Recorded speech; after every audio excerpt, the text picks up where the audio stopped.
उम्मीदों की एक लहर।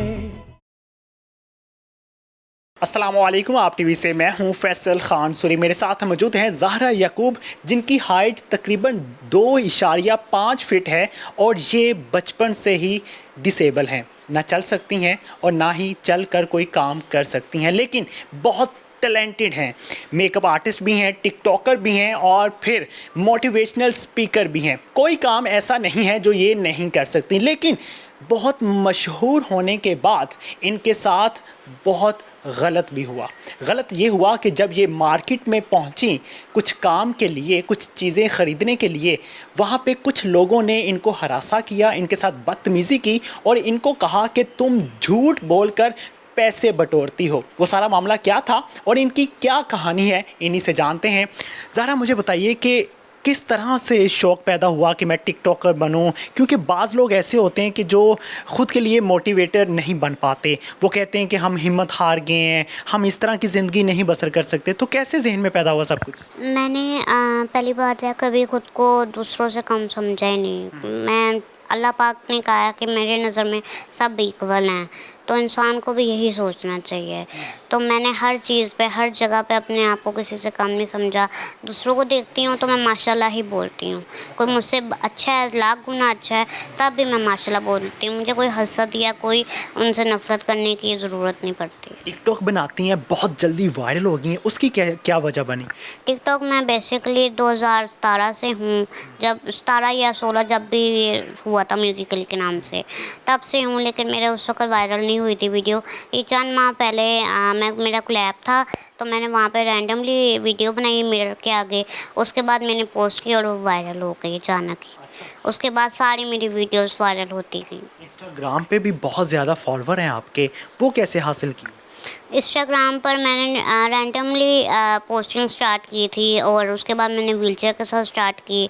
फिर मुझे एक एंकर ने कहा कि हम आपका इंटरव्यू करना चाहते हैं।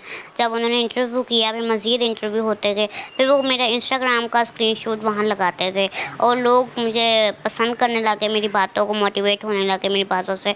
तो मुझे ऐड करते रहे और मेरी हर तस्वीर ट्रेंडिंग में जाने लग गई थी। जब हम आपकी टिकटॉक देखते हैं तो उसमें बहुत प्यारा मेकअप किया होता है आपने, वो मेकअप कौन करता है? मेकअप मैं खुद ही करती हूँ। खुद ही करती हैं, कैसे सीखा? बचपन से शौक़ था मुझे करने का, तो बस करते करते खुद ही आ गया मुझे। यहीं चारपाई पे बैठती हैं और यहीं बैठ के सब कुछ करती हैं? जी बिल्कुल, यहीं पे और कहीं भी नहीं। अच्छा, तो जब मामा पास नहीं होती, बाबा पास नहीं होते, तो दिल करता है बाहर जाने को, फिर क्या करते हैं? ऐसा कभी हुआ नहीं है। पापा तो खैर ऑफिस होते हैं, तो मामा ही सारा दिन मेरे पास होती हैं। तो जब मैं देखती हूँ, जब मेरा दिल करता है, अव्वल तो मैं इतना बाहर जाती नहीं हूँ, क्योंकि मुझे रश और शोर से ना थोड़ी सी वो होती है, परेशानी होती है, एंजाइटी पेशेंट हूँ मैं। तो ये है कि मेरा जब दिल करता है तो मैं जाती हूँ, उस जगहों पे जाती हूँ जहाँ पे मुझे शौक़ मतलब पसंद है जगह। जैसे मार्केट कोई ऐसी जो मुझे बहुत जगह अच्छी लगती है, कपड़े लेना, तो लोकल बाज़ार ही अच्छी। गुज़श्ता रात आप बाहर गईं एक मार्केट में, वहाँ पे आपको हरासा किया गया, बदतमीज़ी की गई, गालम गलौज किया गया आपको, वो सारा मामला क्या हुआ था? मैं मार्केट में गई हूँ, तो मार्केट में जब अपनी बर्थडे का बलून लेने गई थी मैं। अच्छा, आपकी बर्थडे थी? जी बिल्कुल, आनी है अभी। तो मैंने कहा तबीयत का कोई पता नहीं होता, बीमार हो जाऊँ, तो इसलिए मैं चली गई लेने के लिए कि मैं पहले लेकर रख लेती हूँ। तो मैं जब अंदर गई तो अंकल ने मुझे बुलाया, बात नहीं की। मैंने कहा शायद अंकल भूल गए, मैं साल बाद आई हूँ। तो अब मेरा अंकल के साथ कोई राब्ता भी नहीं, क्योंकि राब्ता होगा भी कैसे, अंकल और मेरा कोई दोस्ती वाला तो रिश्ता है नहीं। तो मैं मैप से ही नंबर निकालती हूँ और मैप से कॉल करके ना फिर उसके बाद लीड कर देती हूँ नंबर। तो मैं जब गई अंदर, अंकल ने मुझे पहले तो सुना नहीं। मैंने कहा शायद अंकल भूल गए हैं। फिर मामा ने कहा भूल गए हैं? तो कहते कि जी जी मैं भूल गया हूँ, जाएँ आप यहाँ से। तो मामा ने कहा शायद मजाक कर रहे हैं। उसके बाद ये हुआ कि उसके बाद कहते हैं ये चोर नहीं है, ये फ्रॉडन है, माँ बेटियाँ दोनों फ्रॉडन है, मैं नहीं जानता इनको, मैं कोई दुकानदार नहीं हूँ, मैं ऐसे हूँ वैसे हूँ। बाहर निकाल दिया, बुरी तरह से बाहर निकाल कर दरवाज़ा उसने मुँह पर हमारे बंद किया। और उसके बाद जब हम बाहर, कहता है FIR कटवा दूँ, मैं अभी पुलिस को बुला रहा हूँ। तो हम भी वहाँ से हिलने वालों में से नहीं थे। मैंने बहुत बार पूछा अंकल आप एक बार दिखाएं तो कि किसने आपको कहा है मैसेज की नाम पे कोई पैसे खा रहा था? बिल्कुल ऐसे ही है, जो भी कर रहा है, लेकिन ये गलत बात है। देखिए ना, किसी का नाम बदनाम किया जा रहा है और किसी की हक हलाल की कमाई ऐसे किसी वेस्ट जा रही है। वो उन लोगों को जानी चाहिए जो वाकई ज़रूरतमंद हैं। उन्होंने कोई चैट दिखाई जिसके ज़रिए उन्होंने पैसे भेजे थे? मैंने बहुत दफ़ा मांगा, मेरे पास कहते बार-बार एक ही बात, मेरे पास चैट है, मेरे पास सबूत है, लेकिन दिखाने को तैयार ही नहीं था वो शख्स। एक डॉक्टर का नाम ले रहे, वो डॉक्टर जिसको मैंने आज तक देखा तक नहीं, ना मेरी बात हुई। डॉक्टर का नाम क्या था? डॉक्टर फौजिया, मुझे नहीं पता। मेरे तो मेल डॉक्टर हैं सारे, जितने भी खांसी के हैं, मैदे के हैं, हड्डियों के हैं, सब मेल हैं। कि मामा भी आपके साथ गई थी? जी बिल्कुल, मामा साथ ही। उनके मामा साथ भी बदतमीजी की? उन्होंने गालियाँ दी बाकायदा से, उस बंदे ने गालियाँ दी। फिर जाहिर सी बात है, हम पठान हैं, हम बर्दाश्त नहीं करते। हमने भी, मामा ने कहा बाहर निकल, मैं अब तू बाहर निकल, मैं तुझे चपेड़ ना मारी तो मेरा नाम भी ये नहीं। तो फिर बाहर नहीं आया वो शख्स। उसके बाद मैंने काफ़ी टाइम पापा का वेट किया, क्योंकि मैं नहीं चाहती थी, पापा को मैं बता चुकी थी, मैं नहीं चाहती थी पापा आके लड़े। वो जाहिर सी बात है, एजेड है, उम्र है उनकी भी, और ऐसी चोट लग जाए उनको, इस वजह से मैं बस बाहर निकल आई। फिर उसने गार्ड को बुला लिया, गार्ड के सामने आके कहता है ये मैं इस औरत को पूरा वो इलाका जानता है कि इस औरत ने कैसे फ्रॉड किया, मेरे पास आके चेक लिए हैं। अच्छा। ये बात की है। फिर मैंने अंकल से पूछा, उस अंकल से, मैंने कहा अंकल आप मुझे जानते हैं? कहता नहीं बेटा, मैंने तो कभी देखा ही नहीं आपको। वो पता नहीं इस दिमाग से नहीं, ये वाकया वो भी सच्चा है अपनी जगह पर। एक पहले भी हो चुका है ये चीज़ ना। किस तरह से? मुझे काफ़ी दिन पहले इंस्टाग्राम पर एक मैसेज रिक्वेस्ट आई एक लड़की की कि मैं साइबर क्राइम से बात कर रही हूँ। नाम नहीं कुछ उसका लिखा हुआ था, उसने कोई ऐसे ही फन नाम एंजल टाइप लिखा हुआ था। इंस्टाग्राम पे मैसेज आया? बिल्कुल, इंस्टाग्राम पे आया कि मेरी फ्रेंड है, एनजीओ में काम करती है, तुमने उससे एक लड़के के नाम से पैसे लिए हैं, तुमने ये कहकर। पहली बात कि साइबर क्राइम इंस्टाग्राम पे कभी मैसेज नहीं करेंगे। मुझे नहीं आइडिया ना, मुझे अब आइडिया ही नहीं है कि ये चक्कर क्या होता है, अब साइबर क्राइम क्या होता है, पुलिस क्या होती है, मुझे कुछ भी आइडिया नहीं कि कौन कहाँ राब्ता करते हैं। तो उसके बाद वो लड़की, मैंने उसको कहा अच्छा ठीक है आप मुझे दिखाएं वो चैट मैंने जो की है। तो ये कहने की देर थी, मुझे ब्लॉक कर गई। उसने मुझे कुछ नहीं होगा, मुझे रात के 3 बजे कहती है FIR तुम्हारी 3 लोगों ने कटवा दी है, हमने जाके पुलिस में। मैंने कहा ठीक है, पुलिस सुबह आके ना तुम्हें देखेगी। जब आपके पास एड्रेस नहीं है, कुछ भी नहीं है, पुलिस कहाँ से आकर मुझे देखेगी? आ भी जाए तो मेरे मोबाइल पे कोई पासवर्ड कुछ नहीं होता। और वो आपने सुना होगा ना, वो है मौज़म मुश्किल कुशा का, उसमें उसने कहा हुआ है कि जब चोरी तो हमने तब भी ना की थी जब हम बहुत गरीब थे, तो हमने अब क्यों करनी थी?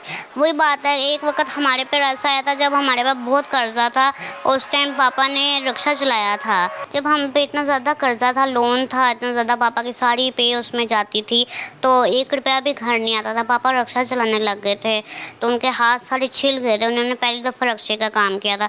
और मामा फिर भी वो पैसे इतना नहीं पूरे हो पाते थे, तो मामा अक्सर घर की चीज़ें बेच कर ना हमें खाने के लिए ला कर देती थी, खाना देती थी हमें खाने की तकलीफ़ नहीं होने दी कभी भी। और ये नहीं कभी किसी से हाथ फैलाकर हमने उस टाइम भी मांगे हों।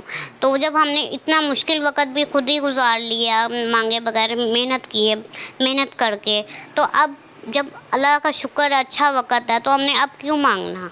और जो फ्रॉड करते हैं ना, पहली बात तो ये है, जो फ्रॉड करते हैं वो ब्रांडेड कपड़े बड़े बड़े घरों में इस तरह से बैठे होते हैं, ना कि वो रेंट के घर में। और इस अगर तरह आपने फ्रॉड उनसे किया होता तो आप उस शॉप पे जाते ही क्यों? सबसे बड़ी मिसाल यही है, जो सुनियारा के पास सोना चोरी करता है ना, वो कभी भी उसी के पास जाके नहीं बेचता।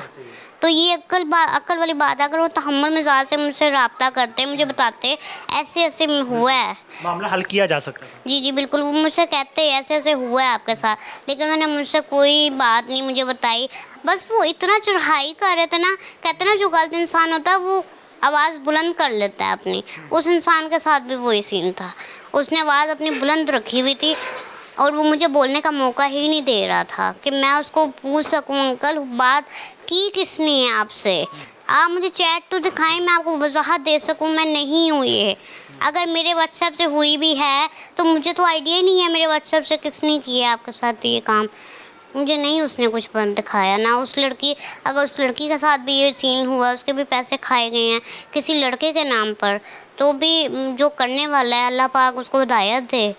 और यही है कि अल्लाह पाक बाकी लोग उनकी शर से महफूज रहें। मोटिवेशन के लिए आखिर में कोई मैसेज देना चाहेंगे?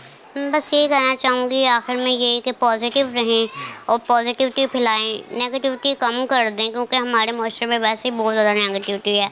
और क्रिटिसाइज़ करना बंद कर दें, और जब इंसान बाहर निकलता है ना तो उसके साथ इस तरह का सलूक ना करें, क्योंकि वो अपने काम से काम रख रहा है, आपको तंग करने के लिए बाहर नहीं निकला, तो आपका भी फ़र्ज़ है आप उसे तंग ना करें, जीने दें बस। बिल्कुल जी, ऐसे बहुत से मामलात हमारे सामने आ रहे हैं, ऐसे बहुत से केसेस, ऐसे संगीन केसेस हमारे सामने आते हैं जो लोगों को बहुत ज़्यादा परेशानी का बायस बन रहे हैं। तो बराए मेहरबानी हमारे जितने भी कानून नाफिज करने वाले अदारे हैं, सख्त कवानीन लागू करें ताकि इस तरह के केसेस सामने ना आएँ, और जिसकी पहले ही ज़िंदगी अधूरी हो उसको क्या आप परेशान करेंगे, क्या आप उसको टेंशन देंगे, क्या उस पर जुल्म करेंगे। तो जिस तरह से इनके साथ कल किया गया, एक मार्केट में ज़लील किया गया, इनकी तज़लील की गई और इनको मालूम भी नहीं था। यही बात आप बैठ के भी कर सकते थे, तहम्मुल मिजाजी के साथ भी की जा सकती थी, लेकिन नहीं की गई। ये बहुत बैड एक्सपीरियंस रहा है इनका।